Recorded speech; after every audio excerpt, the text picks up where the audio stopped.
بس 28 سفر آنے والی یہ چیز ذہن میں رکھیں کہ ہم بھی اس جرم میں شریک ہو جاتے ہیں کہ اشرف الانبیاء کی شہادت کو چھپا دیتے ہیں، ہم سب بھی شامل ہو جاتے ہیں۔ اشرف الانبیاء کو تمام شیعہ سنی کتابوں کے حساب سے ان کو زہر دیا گیا۔ کس نے دیا؟ وہ دینے والا مرد تھا، عورت تھی، یہودی تھے، مسلمان تھے، 3 سال پہلے دیا گیا یا اسی ہفتے میں دیا گیا، یہ بالکل ایک الگ موضوع ہے۔ لیکن جب ڈسکس کیا جاتا ہے اشرف الانبیاء کے دنیا سے جانے کو، تو کیا ڈسکس کیا جاتا ہے آپ کو پتا ہے؟ تمام شیعہ سنی مورخین اور محدثین کا اجماع ہے اس بات پہ کہ اشرف الانبیاء کو زہر دیا گیا۔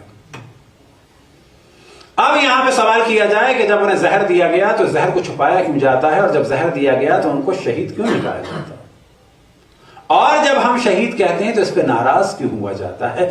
شہید ایک اہم ترین صفت ہے، شہادت ایک اہم ترین مقام ہے کہ جس پہ اشرف الانبیاء فائز ہوئے، کس کے ذریعے سے؟ زہر کے ذریعے سے۔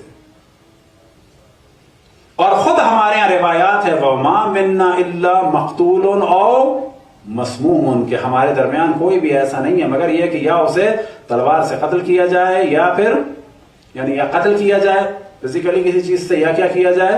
یا زہر دیا جائے۔